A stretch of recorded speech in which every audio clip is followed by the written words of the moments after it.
Well, hello, everybody. Welcome back to Cocktails and Rocktails with me, your most notorious groupie, Allison Rouse, author of this little book right here, where you can get that, my other merchandise. Oh, these other little books, merchandise, these books, everything is down in that description, so go down, fill about, check it all out. And as always, I'm going to start being thankful. Thankful for everything you guys have brought. I'm so thankful for this interview that I just did with Metal Mayhem Rock. Those guys were fucking awesome. So much fun. I've got the link to their channel down in the description. So go subscribe. Check it out, you guys.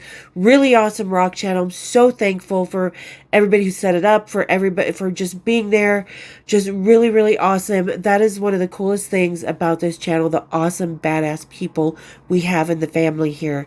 You guys just blow my mind in the most spectacular, wonderful ways every day. Thank you for that.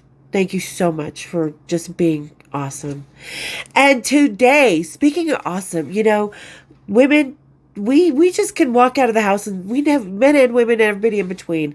I think sometimes we just never know what's going to happen. And living in Vegas, it was a plethora of what does tonight fucking hold? And today we're going to talk about that because there was a lot of things that I did that were totally non-rock and roll. People that I hung out with that are very well-known people, but had nothing to do with music. And I never in a million years, Vegas was the best place for what is tonight going to hold. So let's talk about that today. We're going to end up drinking my local favorite, the Shades Pineapple Upside Down cake, the American style sour. I've had this one before. You guys, I love this one. I love their packaging. Ooh, hey, daddy. Anyway, look at those eyes. And she's a pretty lady. But yeah, I mean, it's just, these guys do so amazing. Like I said, I've had this one before. It's absolutely delicious because, the world goes upside down and sometimes it's spectacular. So everybody, grab your pineapples, kick up your feet, and let's have a little cocktails and random tales, really. All right, so here we go. I like to kind of see it when the flavor really starts to come out, the light kind of mixing at the end there. You see a little more cloudiness in it. Yeah, that's when you can tell the brew house is using the real flavors. All right, everybody. Cheers, big ears. So good. Oh, God, that pineapple is crisp. You can taste that cinnamon and that kind of syrupy flavor that you get. I want to make pineapple upside down cake now. Anybody else? Leave me a good recipe down in the comments. Okay, so today we're going to talk about random people that I hung out with that I had absolutely no clue who they were. And I'm not just talking the Backstreet Boy that I accidentally fucked. Hey. Anyway. So, living in Vegas, like I said, you can run into anybody at any time, especially back then. Like the 90s in Vegas was a whole resurgence of that kind of brat pack kind of party lifestyle. Everybody dressing up, going out, never know what's going to happen. People could go there and party, and there was no Inquirer there at the time. Nobody. You could get away with all kinds of stuff, just like I did with Adam Sandler, Alan Covert, their other guy Greg, and Rob Schneider and all that. We could have sold that to the tabloids, but we didn't. It was Vegas. You could go there and get away with all kinds of just good time. And respectfully, adult consensual good time. I'm not talking weird things. So, and I always talk about the Hard Rock Hotel was my haunt. And it was I literally maybe 5-6 times in the 8 years that I lived there, partied somewhere else besides the Hard Rock. Literally. And one of the reasons I did, because it was the first place that I kind of went out there and drank and partied and had a good time. Because I'm like, where do I go? Grab something to eat, maybe have a couple drinks. And the front desk was like, oh, the Hard Rock Hotel. It's a place to be. Everybody's going there. So I had gone to the grand opening. I just kind of wandered in, and there was Jack Nicholson and just tons of musicians and stuff. I'm like, oh yeah, it's kind of the place to be. So, And one of the times, like about a month after I was going there on the weekend nights because I would work the day shift so I could go party on the weekends. It was Vegas. Who doesn't want to do that, right? So, and I just would see this kind of short brown haired guy, not real short, but not a little taller than me, but with my heels on. I was probably a little taller than him. And he was just the nicest guy, and people would kind of puff up their chest around him, and I had no clue who he was. And he would just be like, let me buy drinks for you all night. He's like, what are you drinking? I'm like, Dom Perignon. And he was like, here you go. Just put it on me. And the bartender was like, yes, sir, of course, immediately. And I just thought he was a high roller, just hanging out, having a good time, just someone that made him a lot of money. No, it was Peter Morton, the owner of the Hard Rock at the time. He later sold it to like the Palace Stations. They sold it to another. It's changed hands, and now it was bought out by Richard Branson. It's no more. But so, and he was the owner of the Hard Rock at the time, and I was just like, and I had no idea. Like, the head of security, Frank, was talking to me one night, like a month later, because Peter had told Chattels, one of Jimmy and Chattels, my two favorite bartenders there, he's like, yeah, just comp her drinks whenever she comes in. Her and her friends just comp her drinks, because he would see me partying there, and he would see me stay there, and he would see me gamble a little bit. But what he really saw was me keeping the rock stars there, me keeping the high rollers there, me keeping people in his business and partying there, and that place was always packed. But what he saw was something different, as a business owner would. So he would just, be like, hey, and I would run into him. I'd stop by and just watch him on the table or whatever, because wasn't really a big gambler. But I would just see him, or I'd be in the VIP booth, and he would be like, oh, hey, how you doing? Or at a VIP party, or watching a concert at the Joint, which was really small, 3,000, not even 3,000 seater back then, probably 1,500.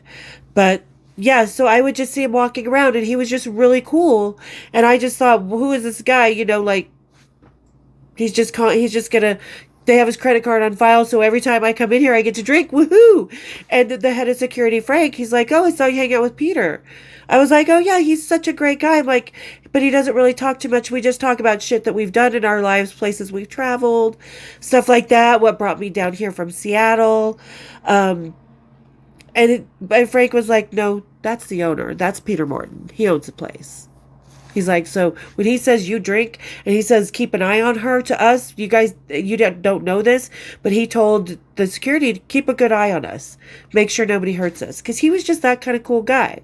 And I loved it every time he was around, because I just really enjoyed talking to Peter Morton. And he would tell me a story about his family and his dad and stuff, and Ivan and the original co-owners of the Hard Rock and stuff, and it was pretty interesting. And he had some pretty cool stories himself.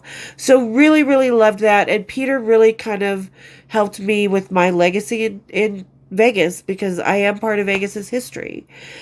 And his place was where it all happened. When all that happened with John, his joke was, it was no shocker that it was you, babe. Everybody figured if there was the woman in that room, it's like, yeah, they were like, oh yeah, it was Allison. Yep. So that was a Peter Morton, and that was really cool to be able to get to know him and see him, and like just really experience not knowing someone, and not knowing their history or their wealth or anything like that, just enjoying them for the genuine person that they were. And that's what groupies are all about. People don't realize it. And then years later, another casino, the Palms owner, George Maloof. He was fun. Like, I had no clue. Like, my friend Crazy Lisa, my old roommate, she somehow, her ex-boyfriend Ralph, who was a top shelf he was at the Horseshoe at the time, but all the chefs know each other. And he was headhunted over to the Palms when it was built. So he got to meet the owner, George Maloof, and he saw Lisa, and George Maloof did. And he was like, hey, you should bring a friend over to my house. We're going to do some barbecue and just hang out. And so he did. So Lisa and I went over there, and we would hang out with George at his place in Vegas and just sit there and swim in his pool naked. Just skinny dip and eat some barbecue and do some drinking. We'd go to the Palms once in a while and sit up at the pool that was above the that was the jut out. It was part of the ghost bar. So, and that place would be closed down in the day. We would just go to that pool and he would just have it all by ourselves. And it was so awesome. And it was just really cool because I had no clue. Like, they own some sports team in San Francisco. They own all these restaurants and hotel, the casino at the time. Just wow, no clue. Absolutely no clue, because people think that they have this idea of what these guys are supposed to look like and how they're going to dress and how they're going to be flashy. But like Peter Morton and George Maloof, they shelled out some money when partying or gambling and stuff, but they weren't flashy. And that was kind of really like hanging out with George Maloof, which wasn't that often. It was only like, I think 5-6 times that I hung out with George Maloof over, in my time in Vegas. Because like I said, he's like, oh, you're always a guest at the Ghost Bar if you want to go there, the Palms, whatever. And I was, like I said, I was only there a couple times when a couple bands I know stayed there. Or my last night in Vegas was at the Ghost Bar on Halloween, dressed as a slutty Snow White, hanging out with E40 and a bunch of other rappers and shit. Luda, it was blast. But so yeah, and that was really cool to meet him because again, I got to just hang out on this quiet side instead of, George Maloof walking into an event or partying or being part of the gossip columns. I just got to go to his house, and it was a beautiful, luxurious house. I mean, too big for me. If I can't find my cat in that house, I'm not buying it. So yeah, I mean, just really, really cool because you see how some people can be, not all people, a lot of people with money are pretentious assholes sometimes. And like Peter Morton, George Maloof, neither, just really cool kickback. People that made me laugh my ass off, that just were kind people and funny and generous and hilarious, but I loved skinny dipping in his pool because it was nice and warm on the cold during the winter time, which was the time I was hanging out with him. He had the colors going, he had the little fountains and stuff, and just it was really cool. And like, we never put clothes on at George's house, and it wasn't like there was a ton of other girls. There was a couple other girls, a couple other friends, just kind of a mellow thing, and we'd pretty all just walk around naked. Not because they asked us to, because we're like, fuck it, they saw us, why put clothes, just put a towel on, so, but really awesome. And the friendship that I got to briefly experience with them was really awesome, and I had met Steve Wynn as well, big time casino owner in Vegas, because I was having dinner at Picasso's that is in the Bellagio, and this restaurant had Steve Wynn. Steve Wynn has a fucking amazing art collection. He has a shit ton of Picassos. As we know, he put his fucking elbow through one of them. But it wasn't like one of the most, I think it was either 13 or 33 million, not like 100, 200 million. But, so Picasso's had his real Picasso's in there, but he called the low end ones, the $3 million ones. And a 12-course meal for 2 people was like $1,500 if you had wine. But, so then that's where I met him, and he was just really super nice. I was hanging out with, was it Mark no, it was Jack. It was Jack Nicholson. The one time I went out to dinner with Jack outside of the strip club. But yeah, that's where we went. And I was with Jack Nicholson. He came over and he was just talking. It was nice to meet you. And he's like, he's nearly blind. Like, he had his dog with him and stuff, and his wife was with him, and they were just lovely people. And so he's like, if you ever want to go play golf, he's like, you live here? I'm like, yeah. He's like, if you ever want to go play golf, just give him this card, go to my private course. And I actually took Vincent Paul there once. Didn't tell him how I got on or how, because Vinny would get kind of, not jealous, but disheartened if he figured out that I knew other guys in no social way, not even dating way. Like when I had to tell him about John, it was horrible. But yeah, I mean, and I was able to meet Steve Wynn, which was really cool because that was a cool person to know in Vegas at the time. He owned a lot of casinos, and he actually invited me to a couple VIP parties, like charity things. One of them was at, what's her name? Phyllis McGuire's house. Google Phyllis McGuire's house in Vegas. I mean, this place was legendary. She would fucking have parties back in the day. Like, her boyfriend was Sam Giancana, one of the mafia. There's a whole movie, Sugar Time, about it. I love that movie. But, yeah, so one of the charity parties was at that house, and that house is legendary. Like I said, go Google Phyllis McGuire's Las Vegas house. This is a time capsule where like Frank Sinatra and Dean Martin and everybody used to party, whether it was mobsters, whether it was crooners and actors and politicians and everybody. This place was just fucking amazing. And I got to meet Phyllis McGuire because it was at her house, you know, and I was just like, and it was so amazing to meet her through that situation because she was like a legendary woman in her own right, not just as a singer, but as a woman who held her fucking own, who had made her own money. Sam Giancana left a lot of it to her, but she was never quite, but she invested a lot. She was a very smart woman, and she was just legendary part of the Vegas history.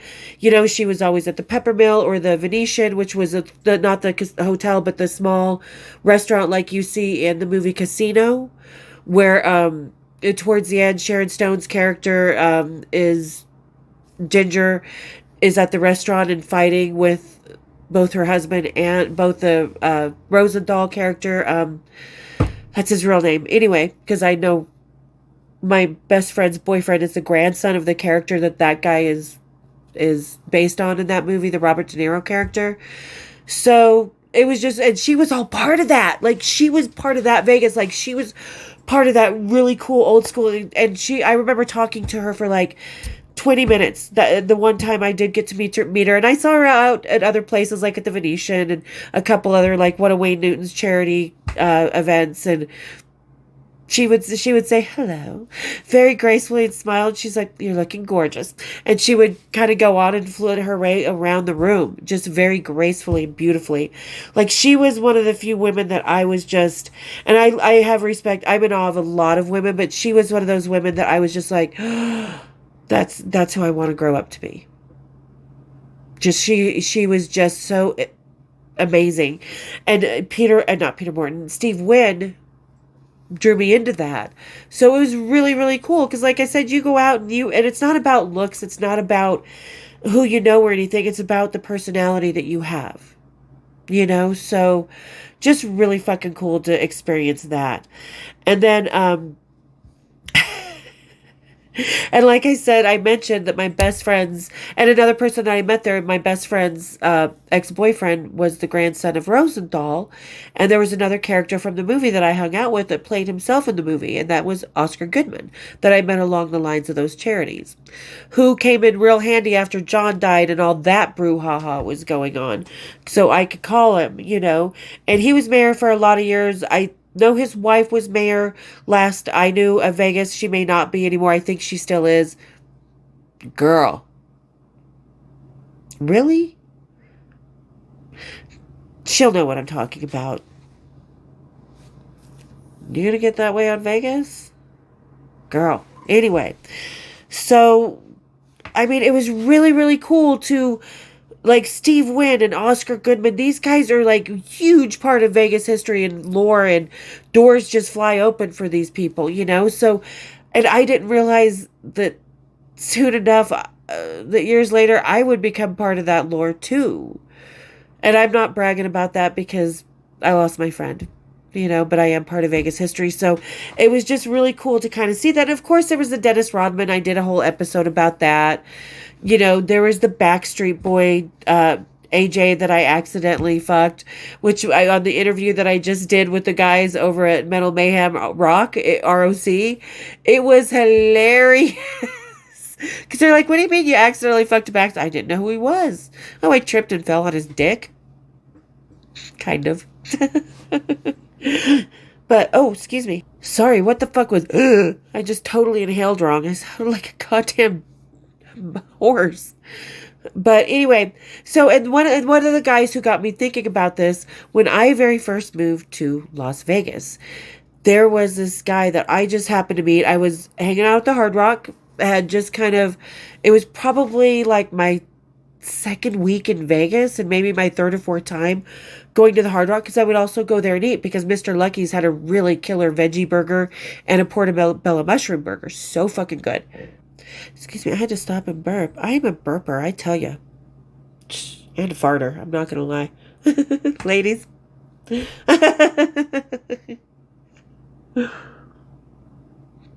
But so anyway, so there was this guy I happened to be walking by, like, I think it was the craps table. And I was just kind of doing the rounds, as you do, because the Hard Rock was two big circles. Like, you had the center bar in a big circle, then you had the casino floor in a big circle, then you had the outer floor in a big circle. So I would wander around in circles, see if there was anybody interesting, that caught my eye, or that would talk to me or whatever. I was just by myself. And this guy walked by, and there's this blonde guy, buttoned down, glasses, just total business looking guy. And he's like, "Hey, you, come here." He's like, "You walked by and I won money. Come here, you be my lucky charm." And I was like, "Okay, cool. Just somebody to talk to. Cool. He seems fun. Not because I'm not going to sleep with every guy I talk to. Groupies aren't like that. We're groupies, honey. We're very particular about who we sleep with. We're not sleeping with the fucking bartender. Although I did let Chattels go down on me once. He was good at that. Anyway, so this guy, and he was like, we were having so much fun, and he was just so, like, animated in personality. And I'm like, "What's your name?" He's like, "My name is Paul Polnick. And coffins don't got pockets." He's like, "You gotta have a good time with life." And he was there, like, every week, like every weekend he was there. I would go out and party, and there was Paul Polnick. So we would just gamble together, party together, go out, have dinner, have a really fucking good time. And this went on for the first 3 months that I was in Vegas. He was a killer. Like, he loves swing dancing. This guy does. He's still alive, but is his last name Polnick? That's what I'm getting to. And we would go swing dancing. I do not know how to swing dance. I've never taken a lesson. I would just be a rag doll and let him lead the way and, toss me around. He's like, "All right, spin out." He's like, "All right, I'm going to flip you." And one of the times we were out drinking, my friend Andrea was with us. She had come down to dance, because I'm like, "You got to come down here from Seattle. It's so much money down here. You got to come down." So, and we all three were out. We jumped out of the limo, went to Caesar's Palace and Cleopatra's Barge, which was this kind of open bar area with a live band playing and a dance floor and this really cool, like chairs around the dance floor, like that old school Vegas like you see. And so we're hanging out there, and Paul drags me out on the dance floor. He's like, "Let's swing dance, babe." And he's like, pays the band to play a bunch of swing songs and stuff. And we're swinging, and I'm wearing this little pink dress with these little Steve Madden black shoes, right? The brat shoes. You got it, people. Ladies, which Steve Maddens did you have? These guys made fun of me. These security guards, cop guys, made fun of me one night and called them my pilgrim shoes. But so we're hanging out, and we're swing dancing, and I'm wearing this little pink kind of preppy, Lacoste dress. And Paul decides to flip me, and I'm facing the band. So when he flips me, my crotch goes over, and my butt starts facing the band as he's flipping me, right? So he flips me, and my whole sisterhood, from taint and taint to front and back, everything in between, flashed the band. And you heard a couple of guys go with the band, because I wasn't wearing no knickers, and he was, and I was like, "I am not wearing underwear. You just showed the band my whole crotch." And we just laughed our asses off. And he's like, "All right, I'll be careful when I swing you. I'll aim you the other way now." But so, like I said, we hung out like that for a couple months, and all of a sudden just, he stopped coming to Vegas, or stopped calling me. So that was cool, and maybe I think I didn't call him back one time, and we just sort of faded out. Well, come years later, this news article comes across my Google feed. And I'm like, that picture, I know this guy.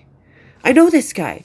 So I'm looking at the name, and it was like, his last name was not Paul, his name was not Paul Polnick, it was Paul Allen, who founded Microsoft. And that was one of the things we kind of bonded over, because I had just come down from Seattle and was planning to go back to Seattle. I don't think he was in San Francisco at the time, I think. I don't think he was living in Seattle at the time. So yeah, Paul Allen from Microsoft would just come to Vegas, gamble, and We just had fun. Never slept with them. He never asked me to. We just drank. We just fucking went out to dinner. We danced. We had gambled. We just had a fucking blast. Who would have thought? Never in a million years. Even when I lived in Seattle, I didn't meet Bill Gates in Seattle, you know? I didn't meet Paul Allen in Seattle, where they were from, you know? And it was like, because I think at the time, he also had a place in Wyoming, maybe. But, yeah, so Paul Allen of Microsoft and I used to party in Vegas together. And aren't those just weird people? Like I said, that was one of my favorite things about Vegas, is you never knew who you were going to meet at all. And meeting Peter Morton really just kind of changed my whole experience of living in Vegas, because I knew I had some place that I would tip the bartenders beautifully, because do that in Vegas. Don't give them a $2-3 tip. Give them 10, 20. But anyway, I had a place that I was safe, that I felt comfortable, that I could drink and party at, that if I knew I was too drunk to drive home, Jimmy, the VIP guy, and Frank, the head of security, were dragging my ass to one of the rooms, comping me the room. And George Maloof, that was just kind of a fun blip, that I just felt like this gorgeous little siren that would come over to the house, and we'd just drink, play a little fucking Monopoly off a gold Monopoly board. And just, you know, float about, just relax, just kind of have some downtime. And obviously, like I said, Steve Wynn really kind of, going to those charity balls and going to those are experiences of a lifetime. Because, like I said, Vegas, for the right person, not the right person, but a person who is open to the possibilities. That's what I mean. I don't mean like you have to be so like pretty rich and thin or good looking and wearing the right stuff. Fuck no. You just have to have the right fucking attitude and have a good laugh. And then you too can accidentally fuck a Backstreet Boy. No, I'm kidding. But ladies, gentlemen, and everybody in between, tell me the weirdest person that is famous in any way, shape, or form that you got to hang out with, like really hang out with, not just meet and creeped, but that you never in a million years, but you're like, that was the coolest fucking thing. Tell me down in those comments. And you guys, don't forget to go down in those comments, because I put the link to the Metal Mayhem ROC channel. They're going to be having my interview here very soon. They've got a lot of really cool content on there. Go follow them. Go subscribe. Fucking cool ass people. And thank you for getting me on there. I mean, it just, and you know who you are. Thank you so much. I mean, I've done interviews with, I'm just so thankful, really. So go check them out. They're a lot of fun. They have really interesting, they asked me a lot of really good questions. So go check it out, you guys. Go follow them and be looking for my interview to come out there soon. They're going to send me the link when it does come out. So I'm excited about it. And I'm excited that I am getting more interviews, that I really am like progressing with the channel. I'm so excited. It's finally time. I think we're going to get there, you guys. I think we've got tonight is going to be a mini series or a series or a movie. I really think it's, I for the first time in probably since I released the book, I'm feeling really positive. So thank you everybody for that. So like I said, tell me down in those comments somebody that you never in a million years thought you would meet and hang out with and have a good time with. Because that was Vegas for me. Every night, you just never knew. You just never fucking knew. And I love that. All right. Thank you, everybody, for getting to the end of the video. If you're just hanging out, you're just wandering over, you haven't subscribed, subscribe. We've got an amazing family here. We've got amazing stories, not just from me, but everybody in the comments, from Kristen, Marie, Danny, my whole crowd, from Maxine, John Entwistle's ex, everybody, just all these really fucking cool interviews. Really excited where this is turning. Kristen and I are going to get this into a podcast as soon as we can. We just have to find the 5 minutes to really start it. And I don't know how. Give me advice in the comments. But thank you, everybody. So hit the subscribe, hit the share, hit my bells. And we'll see you next time on Cocktails and Rocktails. Cheers, my dears.